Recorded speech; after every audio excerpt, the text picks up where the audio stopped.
to say, unfortunately. All right. Thing? We're going live? Live? There it goes. Facebook isn't telling me it's live yet. Someone want to check Facebooks? Oh my god, your phone is destroyed. I know. New one's on order. Oh, It's good. coming. Good. YouTube's live, Instagram's. Facebook is. WTFFB. Sorry about that. It is definitely supposed to be. It's just meta working. It's not actually working. Wow, that totally blew itself up. All right, hold on. Happening now. Sorry, if you're watching, we're just getting Facebook going. So thank you for your patience. No idea why it didn't kick off. Just started it manually. I think it's happening now. All right. It's on. Yeah. All right. All right, we're up. We're up. Okay. Welcome to the 034 Motorsport Live Q&A, round 76. This is a question and answer session. You can ask us anything. Typically, we get questions about 034 Motorsport products, services. Usually it's car stuff. Often controversial questions about cars. We weigh in on controversial topics. And Or controversy, as Nick would put it. Yeah. controversy. And I'm Javad Shadzi, CEO of 034 Motorsport, and this is Nate Stewart, our head of engineering, director of engineering. And we like to take a no BS approach to answering questions. So feel free to ask away. We have a nice queue of questions from last week that we'll jump into, and then we'll start getting to some of the new questions coming in. So first question is, will you guys be running a sale during Black Friday? So, we don't announce sales before they happen. I don't really know of any companies that do. Does even Amazon announce Prime Day is coming? I mean, they might be the only one. It's also a prime number. It's kind of Nice. Other companies, but we have had a Black Friday sale every year for the last 10 years. Every other company in this industry will have a Black Friday sale as well. So I'm not gonna BS you, but we do not announce any details about any sales before they go live. So once they go live, we announce all the information. So thank you for your patience and understanding in that matter. That's the way we operate. We don't plan on changing it anytime soon. If there's a movement in the industry to cancel us because of this, then we'll reconsider. But until we get canceled, we're sticking to our guns on this one. So, because you don't want to get canceled. It's the worst thing that. It's either the worst thing or the best thing, because then everyone talks about you, and then the people who like you, the 50% of the people who love you, spend like 5 times more money with you. So maybe we should get canceled. Maybe I should do something controversial. Controversy. How do you fit that into a full word? Maybe I should engage in controversy. Yeah. Yeah. Drop seal. I'm not a real controversial guy, but Got to do what you got to do. Yeah. If it's good for business, Yeah. I'm sure I could talk about some confive or something like that and really get people going. There's follow-up questions that pop around the same question you just answered. Yes. Can I have a sale discount applied to an order I made last week? No, not if it's shipped. If the order hasn't shipped, then we will be happy to, work with you. So, once the sale is live, contact us if there's a sale, right? Because you never know. Crazy world out there. And generally we're not trying to be assholes, So if it's a reasonable thing, and we'll typically try to do something. The way our business works, though, is that when and if we have a sale, we don't give everyone who's ever bought from us a discount on sale pricing. That's not how our business works. I don't know of any other businesses that operate that way. Again, until we get canceled, that's the way we're going to keep doing things. So yeah, if you feel like you've been wronged, or if you feel really jilted, shoot an email to customer service. They will do their best to meet your needs and address your concerns. We're here to help make your car go faster. Yep. We're here to make your car more fun to drive and more reliable. And and like you said, we're generally here not to be assholes. So we understand. We get the dynamics of sales and FOMOs and all that too. It's not worth it. It's not worth a couple, a $50 or whatever for you to be mad at us. So we're not here to piss you off. We're good. Yeah. So, anyways, but no. To be fair, we have people placing orders before sales, and those orders ship, and they're understanding about it, and they receive their products, and they pay the price that they agreed to, and so at the same time, we also have to be considerate to those people who are doing things how it's supposed to be done. So. But we will always do our best, no matter what, regardless, to do the right thing and address a concern. All right. B9 guys, why are they all installing shitty remote starts? Is this an internal question? Yes. I agree. I don't know. I mean, this has blown us away at how many. We talked about it a couple weeks ago. We needed to kind of address this on the live. I'm shocked at how many. The first time it happened, I was like, who's gonna install like a shitty they'll install that the alarm, the little alarm stereo store in the corner, a remote starter. Right. So a little backstory onto why this is a thing for us, or why this comes up, is when you're flashing a car, it's a very controlled amount of communication that goes back and forth from whatever's flashing whatever controller, the ECU, the TCU, from ideally generally a laptop to the computer. That's what's talking to the computer. What we see, and I'd say 99% of all flash issues we've come across have been, is these terrible remote start units that everybody's installing that are sitting there just talking over the OBD connector, basically to the ECU, and have no idea when to stop talking. So they will just keep yammering onto the ECU, trying to see if the engine's running or not, regardless of what else is coming over the line. And that's just garbage data coming across the OBD channel that the ECU doesn't know what to do with it. Any flashing algorithm's not going to know what to do with it.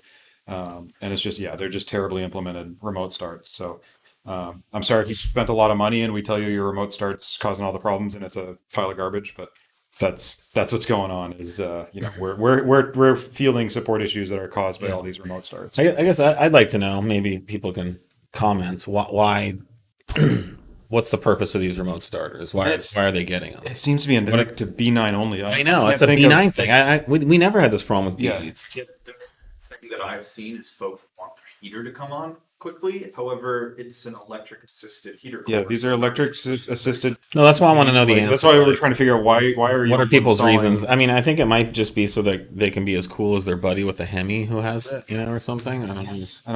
We truly don't know. But regardless, when you're sitting the Chevy Malibu that has it, I don't know. Cursing out 034 because your car's not flashing correctly in the driveway in the middle of the night. Most of the times, or I'd say nearly every time we've seen it come up, it's been a remote starter issue. And if you have anything else installed in the car that, might communicate with ECU, OBD gauges that are hardwired in, remote start, stuff like that, it's going to cause problems when you try to imagine you're trying to have like an important phone call and someone's on the phone just being like, la, la, la, la, la, la, from while you're trying line, and you got that's basically what this remote starter thing's doing. So, public service announcement: if you're going to flash your car, this is not a 034 Motorsports specific issue. You got to disconnect that thing. Yep. And you're gonna have to go under there with all the vampire taps and your wiring, your factory wiring that's been mangled, and disconnect some stuff under there because the stereo shop they use these vampire taps, which just cut into the wires and create a connection through the insulation of the wire. I mean, it's the worst way to do it. Yep. There could be one out there with like proper adapter harnesses. I seriously doubt it. Right. Yeah. Best case. So they're going under there cutting wires. Yeah. I would not install one of these on a brand new Audi. I'm not aware of any on the market that are designed to be installed in an Audi with a proper plug and play. Clean, undoable way. No, so it's This is a bad thing to do. I mean, you don't even have to like turn the key anymore. You just got to push a button. So, all right. We spent too much time on that one. I sold my DSG B8 S4 Stage 2 Plus E40 upgraded throttle body with test pipe. Nice. For a stock manual E92 M3. What plans do you have for BMW in the works, specifically for the E9x M3? I think this was from last week. It was last week, yeah. Well, we do already have some products. We have motor mounts and control arms, density control arms and motor mount, transmission mounts for that application. We are working on springs and sway bars and a host of performance upgrades and links for that car. So stay tuned. You'll see a lot of BMW activity in 2022, next year. But a lot of these BMW products are currently in testing or, far along late in the engineering process. So goal will be to hit BMW hard next year. Is there a stage 2 91 octane? And just as a reference, I spent this weekend driving our in-house 340i F30. Yep. Just talking BMW, and I put a bunch of miles on that. I think I broke some stuff, which was great. So engineering, you guys need to take a look at the car. Put on your list, Mark.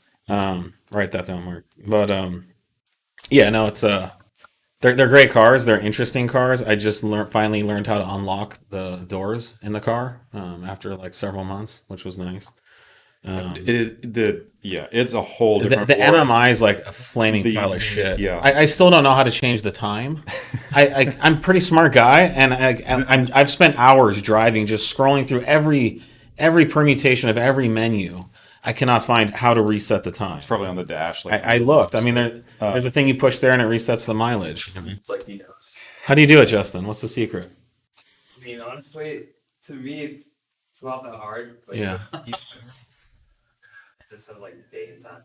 Or I drive in the date. I've clicked on vehicles so many times. So That's right. yeah, we'll have to look. But anyway, in general, It comes from an Audi paradigm, so I mean, it's astonishing. I'm sure how it's my fault. different the manufacturers make navigating systems. And then you got to be careful. There's one of the center vents will just blow out heat, even if you're like, even if you have it like freezing cold, there's just hot air blowing out of this vent. Like, yeah.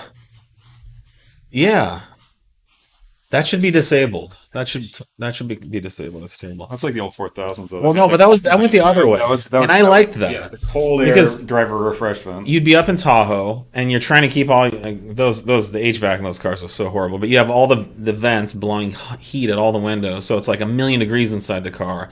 But Audi, thank God, the center vent always blew nice, fresh, cold air, and so you could just have that blowing right at your face while the rest of the car is like smoldering hot. But anyways, good cars, great handling, great performance. I mean, it's a 340i is basically like an RS level car. I mean, almost like It's fun. Yeah, they're very different perspective on what they consider important. Audi versus BMW. And then there's just a performance mode where it shuts off traction control for you. Like Audi makes it so hard. Most of the way, there's still one more you got to go. But the fact that they even like they even recognize that you want to drive the car fast, we're going to disable some of the nannies. It's pretty nice. So, All right. So I'm learning about BMWs. It's like a foreign language to me. But is stage 2 91 octane safer for a C7 A6 3.0T with stock heat exchanger and cats? I mean, stage 2, it's safe. It's not a setup we typically recommend. That's why you'll see recommended hardware in there on those files. Is going to be heat exchanger upgrade. Yeah, you're gonna have power pulling. Yeah, it's gonna pull quite a bit of power once you do a couple pulls. Yeah, cats. Yeah, it's not going to hurt the cats any more than any other.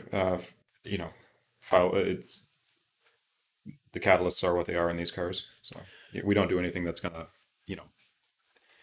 Well, we keep all the safety systems. There's nothing added that's going to damage or more rapidly deteriorate the cats than anything else.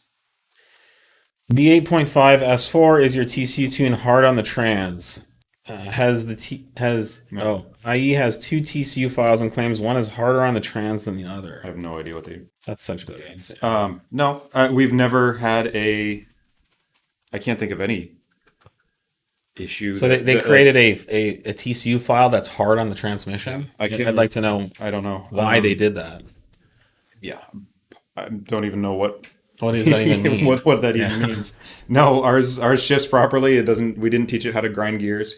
The clutches actually we've had zero mechanical issues that I know of that would be anything TCU the factory related. the factory DSG can be programmed to shift extremely fast and hold extreme amounts of power safely. Yeah, And there again is built-in safety systems, protocols inside the ECU that protect the transmission from being damaged. yeah. We still derate if for some reason your temperatures go AWOL in the trans. We still maintain all the safeties that we feel are necessary. Yeah, I can't even fathom what would be harder on the trans if you're calibrating things in a controlled way. Yeah. This is sort of like if you went to a steakhouse and they had prime beef and they had a Wagyu beef, but it was more dangerous to eat. But it's more delicious. But you could die if you eat it. I don't understand how that happens. So. No, our tunes are very safe. No documented issues or failures with our TCU tune. No. Thousands and thousands in operation. World record runs. Many customers running in the 10s and low 11s. B8 and B8.5. B8 and B8.5. Good. We have both now. Yeah. Any tunes being developed for the S3 at the moment? Guesses on how much is left on the table with the new EA888.4 powertrain? No. I mean, we don't even have a car yet. Yeah. We're working on getting one. We should have We're working very hard on getting one. It's proven to the be hardest. Yeah. More difficult than it should be, but that's the car market right now. Shared some questions. Yeah. We've talked about something, but the calibration side of things, we have not dug into that yet until we have a US spec car in our hands and know exactly what software and whatnot was shipped to us. Generally speaking, it appears that the headroom is typical for like a 2.0 T. I'm expecting similar things to what we saw with the the IS38s on the current Golf R and S3. What is the limiting factor for RPMs on the 3.0 T EA839 engine? Definitely right now it's stock turbo. Doesn't flow enough to justify revving higher, even though some of the tuners out there are giving higher red lines. We don't recommend even revving to the stock red line in most gears. Our fastest times runs and pulls are with a much shorter shift point or lower shift point. But other than that, typically revving limits, which we haven't explored or needed to explore, are typically in the valve train and in the rods. So rod bolts are under extreme tension under high revving conditions. So factory rod bolts are strong, but and the rod bolts don't do much under piston compression. But it's when that piston goes to TDC and comes back down, all that loads on the rod bolts. Yeah, their entire job is to pull the piston back down the bore. But the typical limit is in the valve train and the cylinder head and valve float. So these newer motors, they're not the kind of the classic coil spring over valve stem arrangement. There's rocker arms and there's a lot of geometry going on. In how the camshafts actuate the valves and some of the lifters in there. So generally, these motors should be able to rev past 7,000 RPM stock, no problem. And as we start getting into bigger turbos, that will become more of a factor. So, but nobody, I don't believe anybody has explored or reached the limit of what these motors can rev to quite yet. What, if any, spark plug is compatible with 3.0 T that's one range colder than stock? Well, we recently listed the Brisk 2 MOR 10S plug. It's on our website, and actually a lot of our customers have been purchasing it and using it. It's pre-gapped right out of the box, and it's the perfect plug for stage one hybrid turbos. Any of the tuning and turbo options that are out on the market right now. Yep. These are a good long life performance spark plug. We don't necessarily say that they're as long lasting as factory, but it is a silver electrode spark plug. It's not a copper plug. The problem with copper is it oxidizes and fouls very easily. So typically those plugs in performance applications could last, 5 to 10,000 miles or less. So in-house, we have several examples of, longer mileage over 10,000 miles. We've been selling these brisk plugs for, I don't know, almost a year now, with very few no issues or complaints that I'm aware of. So it's a good plug. That's the current aftermarket plug we recommend if you want to upgrade. Currently, all of our tunes work fine on factory spark plugs as well.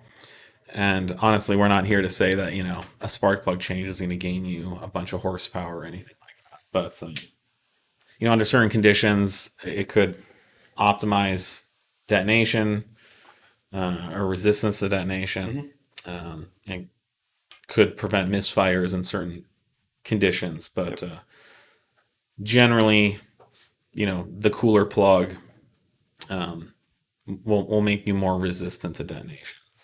And I believe we have a live segment about spark plugs and what different heat ranges mean and things like that. If someone wants to see it, I believe it's in our YouTube channel. Can you explain why it's not good to run an aftermarket blow-off valve diverter valve on the B9 3.0 T platform? You don't need it. Yeah, I mean, I don't know that there's any reason that it's not good to run it, other than it depends on the valve, how it's set up, and what what it is. The factory is, these are electrically controlled bypasses. As long as it's retaining all that and is bypassing the pressure, at least as good as factory, it's probably okay. But they also have to, of course, hold the pressure as well, which we've generally seen has been hit or miss with a lot of aftermarket stuff out there. Yeah, I mean, it's a thing. Like, if you want to change the sound, if you want sounds, if you think people like that or you enjoy that. Yeah, I mean, technically speaking, these, reason. All these newer motors that don't have MAF sensors and are manifold pressure based only, you're able to get away with a lot more. You can throw some things off, though, depending on how things are calibrated and how the valve actuates as far as turbo response and basically what the ECUs would be expecting to see for intake or charge pipe pressures. So, yeah, hard to say. Hard to give a global answer on that one. It used to be like back in the 1AT days that The the HKS. well, there's that. The factory bypass valves were not very big and didn't flow very much, And the diaphragms failed all the time. and they were very prone to failure because they had just a little rubber diaphragm in them, and they're just cheap. They were like $20. They're plastic valves. I mean, they would just break down from the heat of turbocharging. So they're we still sell a very popular billet aluminum bypass valve with a billet aluminum piston, and there's O-rings that seal it. It's very durable, high heat, and it flows quite a bit more than the Bosch or Pierburg valves of that era. But the newer cars, they have that electric bypass typically built into the compressor housing or the throttle body, and it's a good performing system. And I know, like, Go Fast Bits and stuff. Yeah, Go Fast Bits did a couple of different things, and they had a kind of a neat design where they've got a pressure, basically they increase the air pressure on the back of the valve to help it seal in addition to the spring pressure. And there's some stuff out there. We don't typically Just haven't seen the need for it. we don't typically try and use those either, because we need to calibrate to the stock hardware. So yeah, unfortunately, I don't have a lot of data to give you on those. Yeah. This is not a place to focus on for performance. Yeah, I guess that's a good point. Is we haven't seen a need for them. No. Either. If we did, like, especially if they were failing, Yep. or we felt like they were like underflowing for the application. And like the early Mark V, Mark VI days, they had a bunch of revisions of that. Actually, There was an early version that had a rubber diaphragm that got replaced with like a more pistonic style unit. So yeah. The main reason people can do those is for sound. It's sound. Yeah, and that's the thing. If that's what I'm saying. if it sounds the way you want and it still performs as good as within the stock parameters, I guess you could say, then. I mean, if you're concerned with you. style, I would recommend just getting a man bun and rocking that. That's probably a better choice.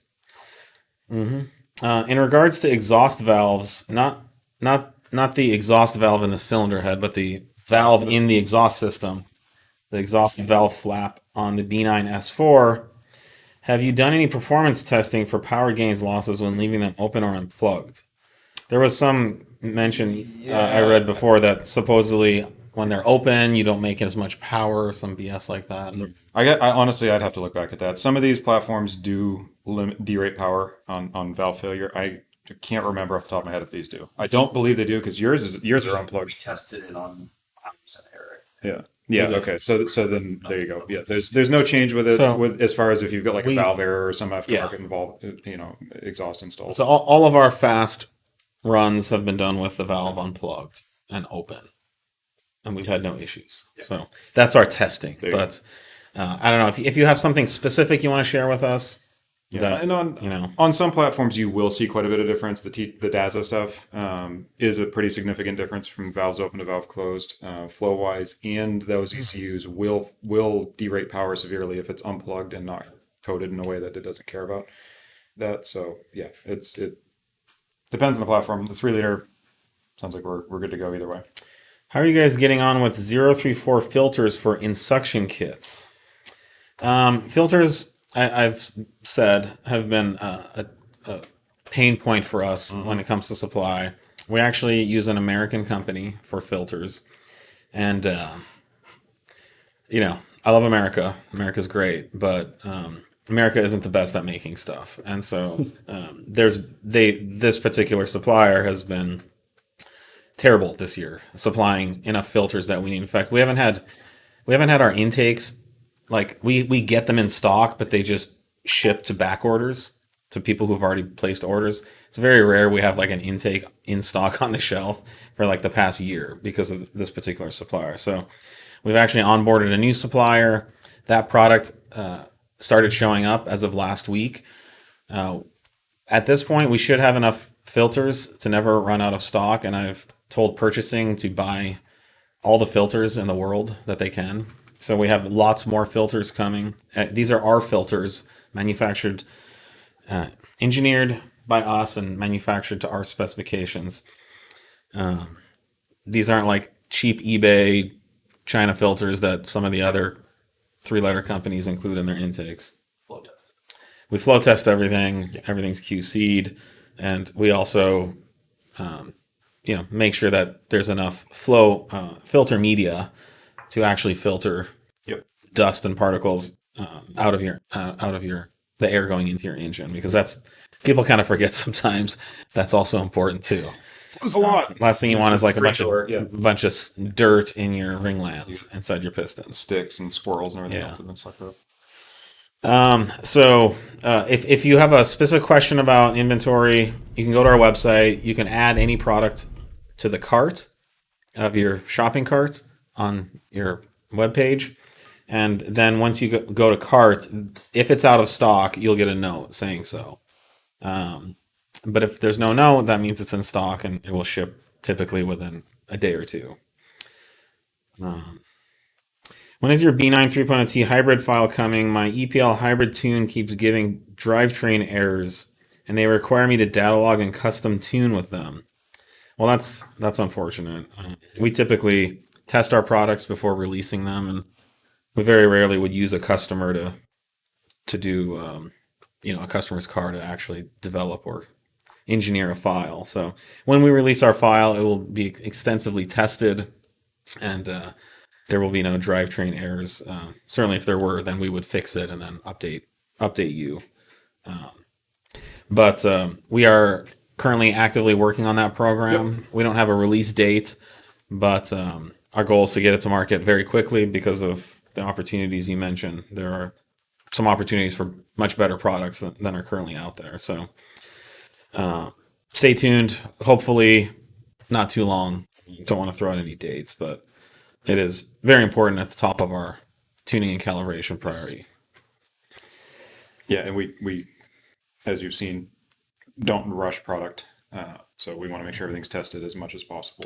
And that's what you're seeing is a company that's rushed a product to market that's not even developed properly, and then they're asking you to do engineering work for them. And honestly, I mean, that's just dangerous. Like, you have no idea what, I mean, if I was a customer, I would flash my car off that file back to a known good production file, because I wouldn't want to be the guinea pig, for that. Not to say obviously we have updates. Yeah. We address things as they come up along the way, but we don't offer, to some people's disappointment, we don't offer custom tuning for anyone. So if there's an issue or if there's anything that needs addressing, we go back and we'll correct it at the root, and we're not going to provide this file that then needs custom tuning to anyone else. I don't know why you would even do that. No, we're in the world of making production ready files for you guys. I mean, to be fair, we did stuff like that in the past. It was terrible. Yeah. It was awful. It was awful. But no, we decided never to do that, to be in that business. I mean, this was like, going back, 6, 7, 8 years ago. Yeah. And, customer contacts you and says, hey, I have this setup, blah, blah, blah, and you want to help them out and you want to make a sale. That's what we're all here to sell product. But there's that, road to hell is paved with good intentions saying, and it's there for a reason. It's like, just because you think you can or you think it'll work out, it's just not worth it. So we do the work here. This is the way we've learned how to do business. Is we do the engineering, we do the development to the finest degree that we can. We attempt to predict every possible issue, every condition that could arise, and then we release it. And then even then, there's still some stuff that pops up, which we fix. But thankfully, they're almost. I mean, they're not major issues. These are like niggling little. It's obviously things. Ideally very minor, or just refinements, or more more advancements we develop along the way. Yeah. That's normal for everyone. I mean, the OEMs do it too. B8 ZF8 beta update 2.0T and 3.0T. We're still doing a lot more testing this week, so it's going well. It's going well. To the point where we're just making, instead of having you deal with the issues, we're dealing with them. Yep. What degree? It's it'll be done when it's done. We're working on stuff. Yeah. We've got a bunch of stuff in testing this week. What degree of ignition correction do you deem acceptable on pump files? Yeah, they didn't list what car they were talking about. I mean, it can vary. It can vary a lot depending on the car, but honestly, generally, you don't let the ECU do like 15 degrees. No. So I mean, I'd say very general answer. Anything we like to see less than 5 on a given cylinder, and if usually we'd like to see less than that on across the board, meaning they're all not like. All of your cylinders aren't sitting at 5 degrees pull. Usually you'll see 1 or 2 here or there pop up. So yeah, I mean, ideally, obviously, we try and shoot for very low to none. It's just the fuel octanes and setups vary, a bit across the countries. Yeah. Timing correction, for the most part, is a safety net, right? Or like a parachute. You don't want to use it as part of your tuning protocol. No. So imagine you have 2 airplanes. And one of them, you're in the airplane the whole time, and you get to your destination on land. And the other airplane, you're coasting to your destination on a parachute half the way. I don't know which flight you'd rather be on, but our goal is to not use the parachute for your engine tuning. But there are lots of tuners because they can't modify or engineer the base tuning, the base calibration. They can't re-engineer the ECU. They can't account for the upgrades or the airflow changes. Yeah. Or the pressure changes, then they just let the closed loop wideband fuel system and the ignition knock correction kind of make up for the inefficiency. But honestly, that's like getting to your destination on a parachute. Yeah, and who wants to do that? That's, I mean, to that point too, that's literally every tuning box out there. Yeah. It's forcing the ECU to further deviate from what it is calibrated for, and you're leaning on the knock channel and your closed loop fueling to catch up with it. It's the sign of bad tuning, and it's a really bad habit. But there are tuners that have, not corrected their way to greatness, and that's not the way to do it. So yeah, no, we shoot for as little correction as is reasonable on a given platform. Some are more tendent than others to pull timing here and there. That's usually a sensitivity thing. The way the OE calibration is done. And there's another issue of there is no such thing as knock sensors don't just hear or sense detonation. Yeah. They hear everything. And so the job of the tuner and calibrator is, as boost pressure changes, as turbochargers change, as volumetric efficiency changes, the telltale signs of detonation, which the knock sensor is just a microphone. And so it's receiving all the sounds of the engine, every single thing. The rings scraping on the piston walls, the combustion events, the valves, and springs, The compressing. injectors, which are incredible. The injectors that are the quick. pumps, Yeah. those Every other sound, ancillaries. it is picking up. So the job of what the factory does is they filter what the knock sensor is actually seeing or sensing, Yep. and that's what the factory is able to determine. When the microphone hears these certain types of sounds and frequencies at these certain times, that's detonation. Yeah, and they're very specifically time sliced, Yeah. right? Around the ignition event. But as we began changing things as tuners, as we turn the boost up, as we change components on the engine, Rev the motor higher. Right. You're outside of whatever the factory deemed a reasonable range. those factory calibrations for the knock sensing system begin to change. And so, we spend quite a bit of time, reshaping those parameters of what the knock sensor can and is hearing and is determining as knock. Now, if you don't do that, then the knock sensor will start accounting for sounds that aren't detonation as detonation. And then what happens is a perfectly normal running engine starts pulling timing. Yeah. Or there'll be a new sound character to detonation that the knock sensor isn't programmed for, and so it won't hear detonation.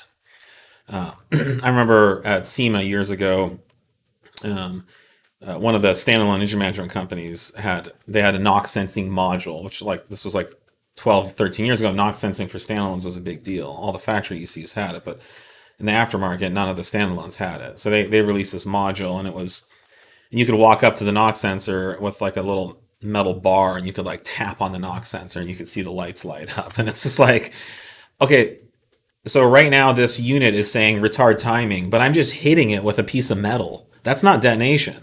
So how the hell are we going to make this thing know what detonation sounds like? And there's some knobs you could kind of turn, and it's this is going to be a disaster. Yeah, and they weren't obviously timed to It's any ignition yeah. events. They weren't.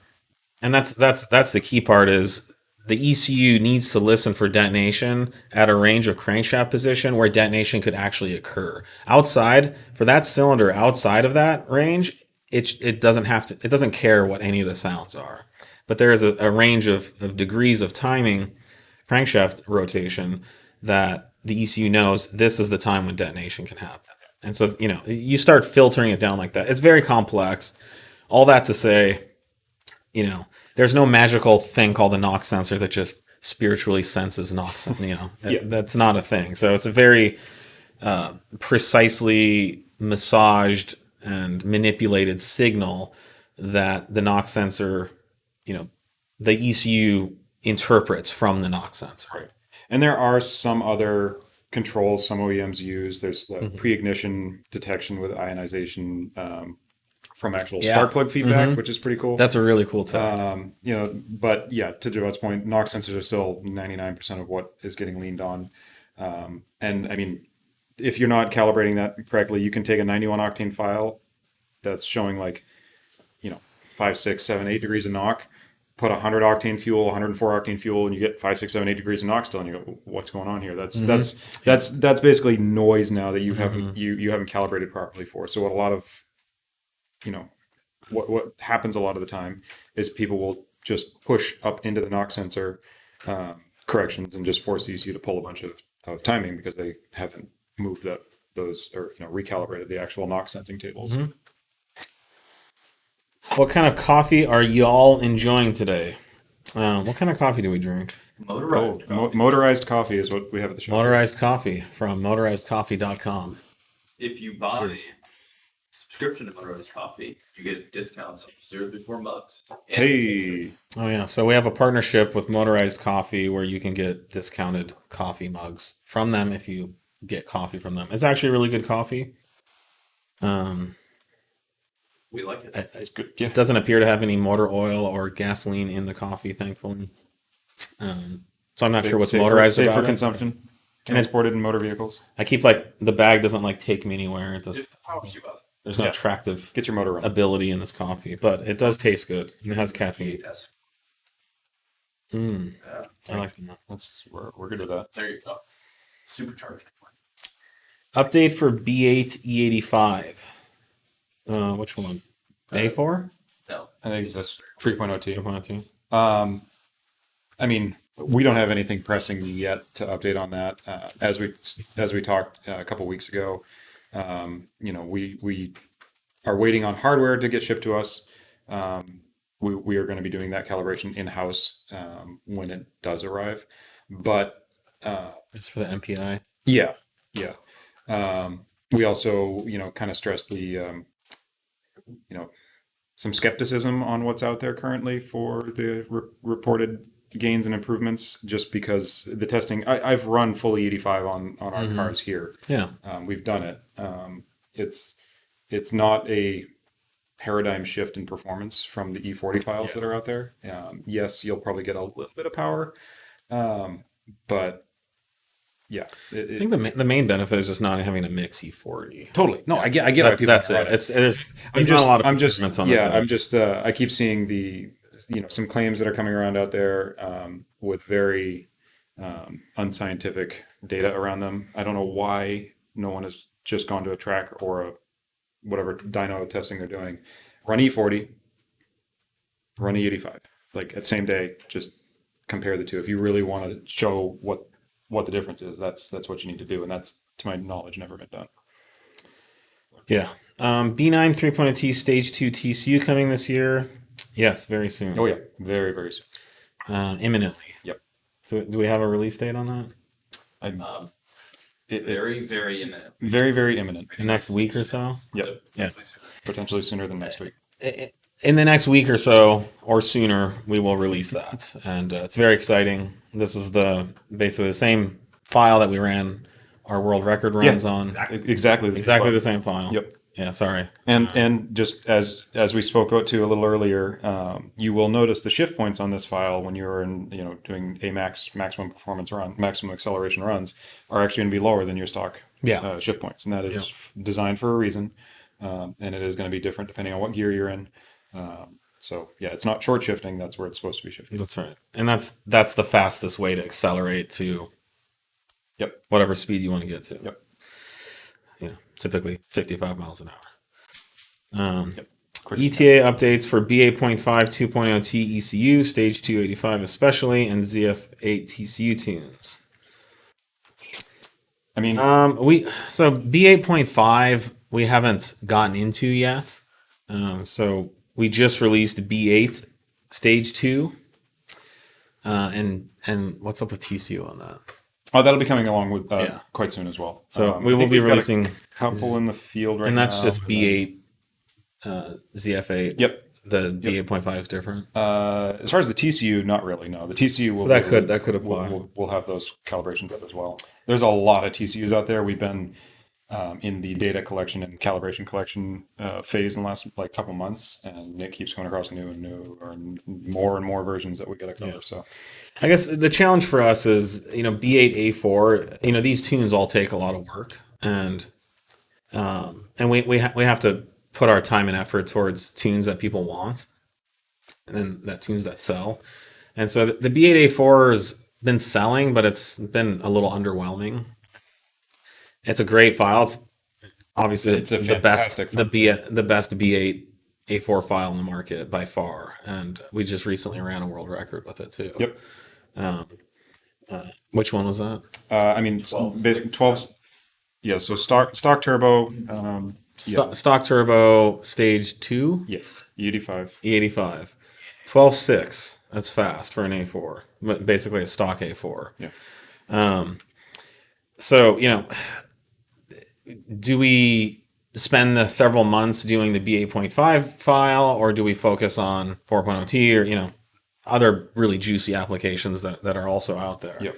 So I don't know what we do with that or what you do with that, but I don't know. I mean, if there's a way to generate some interest in the community, if if we knew that there was like 30 people just like chomping at the bit to flash it, some of those things would help. And we haven't stopped development. We currently have, we're doing KO4 calibration on the B8 for, right now. for B8s, but the B8.5 is a big question mark right now. And not to say that we couldn't do it in a year from now or whatever, but we're constantly having to prioritize what are the next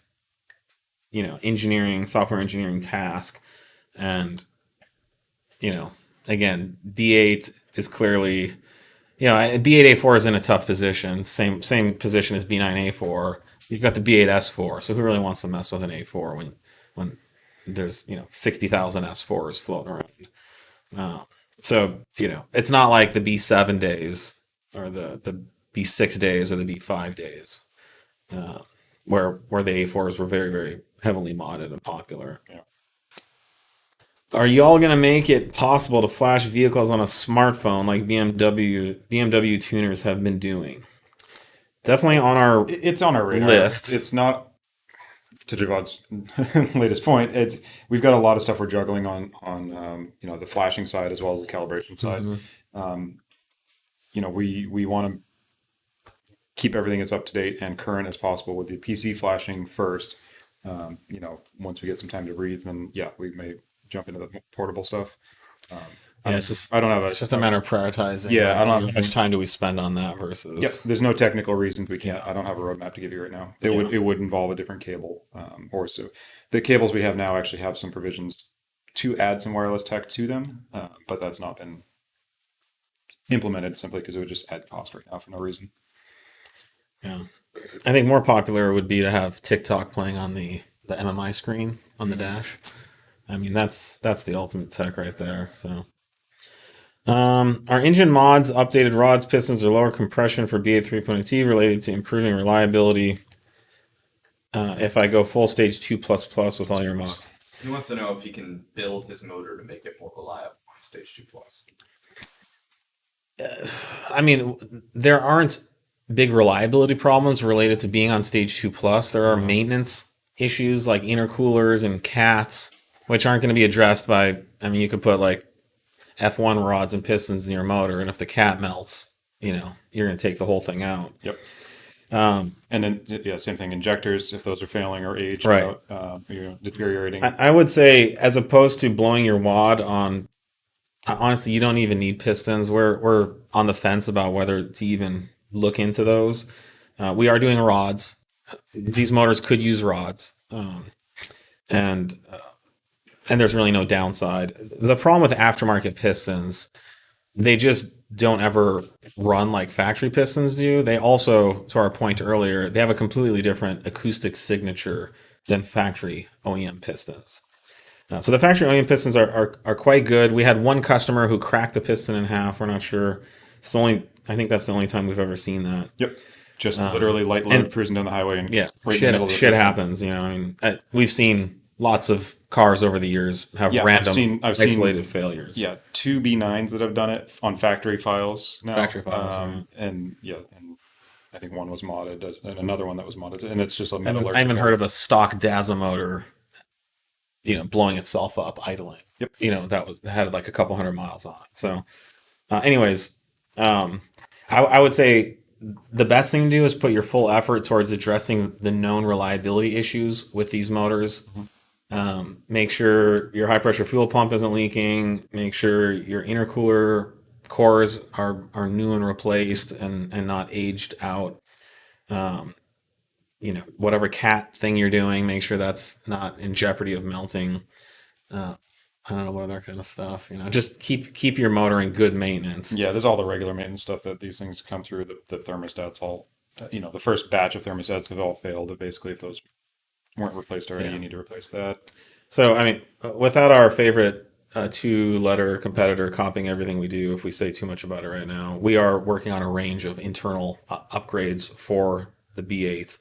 I'll kind of leave it at that. But I will say, my opinion of aftermarket pistons, having been doing this for over 25 years, is generally I don't use them unless they're absolutely required. Yep. If I was building a race car that needed them, that was producing a certain amount of horsepower that was revving. Like, if I want to build a 9,500 RPM 2.0 T four banger, it's going to have aftermarket pistons in it. And No we've question built about a it. lot of motors with a lot of pistons. Like Yes, it's not like yes. it's a foreign thing we just don't want to get into. My opinion has been formed by how many times we've done Yeah.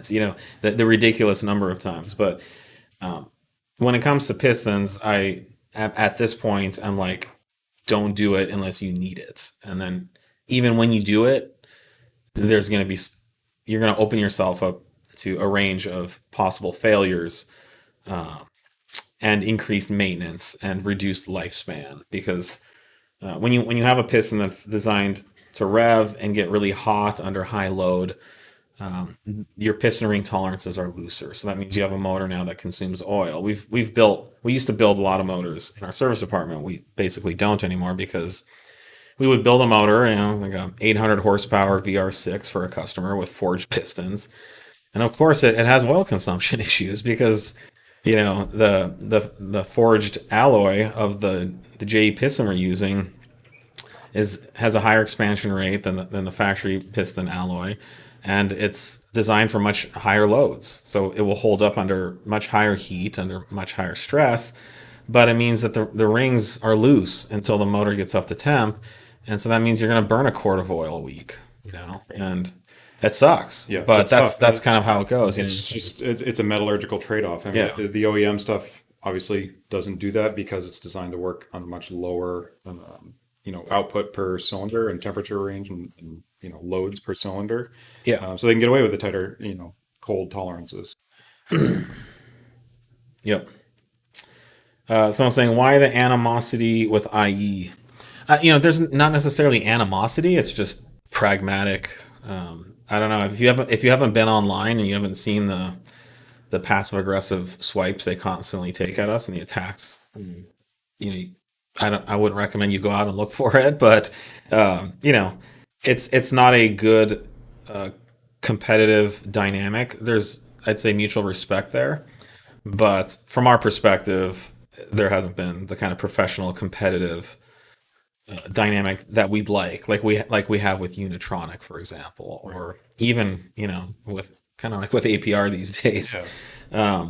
And we try to be constructive and professional with everyone in the industry, our allies and our competitors. And you get better results with some than others.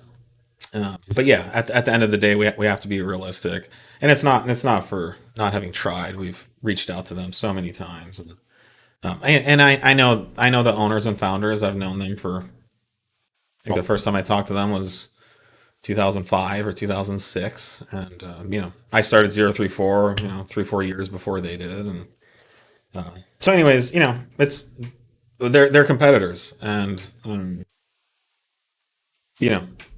I would say based on how they treat us, there's not a lot of love there. So we do our best with it based on what we get from them. And Yeah, and I mean, hopefully you see this online too. Is we're kind of keep our heads down, just do work. and try to take the high road, when it comes to that kind of stuff. Yeah. But I mean, I don't think I've explicitly said anything bad about them. In fact, I think last week or the week before, I actually recommended them as one of the legitimate tuners in the industry. So if you actually listen to the things that I say, you'll see that I'm very fair with them, and that I'm always trying to build those bridges. But at the same time, I'm not going to be a pushover, an nincompoop. Like, I'm not a good guy to fuck with. I will stand up to you, and I will make it miserable for you if you try to fuck with me. And I'm going to protect all the people here at this company as well. But with that said, I'd much rather be on good terms with anyone than bad. But if you want to go online and take passive aggressive swipes at me and my employees and my company all day, go for it. We're here working hard, developing products, pushing the industry forward, and working hard to make our lives more successful, and working hard to satisfy our customers. That's what we do day in and day out. So I direct our marketing people, our social media team, to stay away from that kind of passive aggressive BS. You won't see me out there in threads talking shit about anybody. like a lot of other owners of tuning companies these days. I stay out of all that. We got too much going on here. We're going to release almost 200 new products this year. I'd love to see any other company in the industry that's released half that much or even a fraction of that. So we're here to do work, and we're here to push things forward, and that's what we're about. So cool. That's enough about that.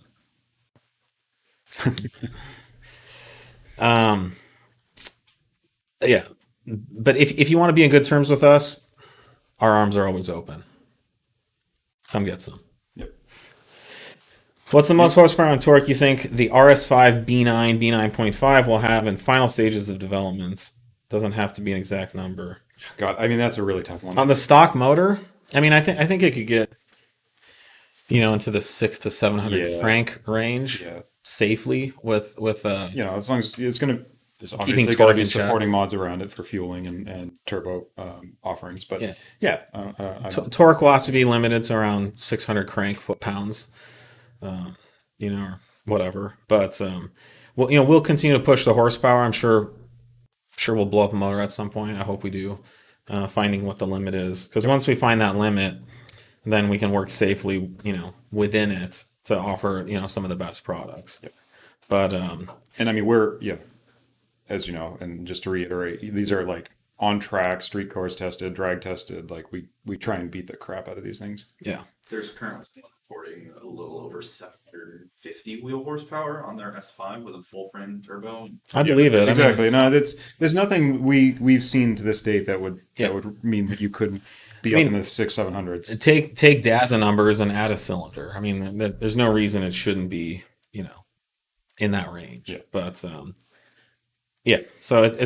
it bodes well because it has 6 cylinders. Every cylinder adds a set amount of horsepower, strength, and capability.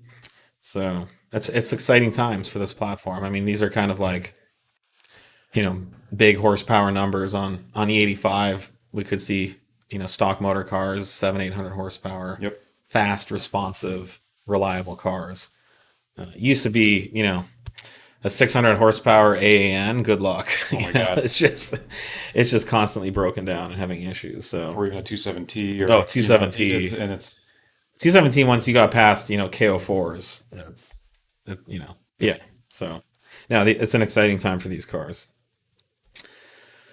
How often would you recommend plug changes on a B8 3.0T E40? When it needs it. Yeah, when you start sensing or get misfire codes, have an extra set of plugs.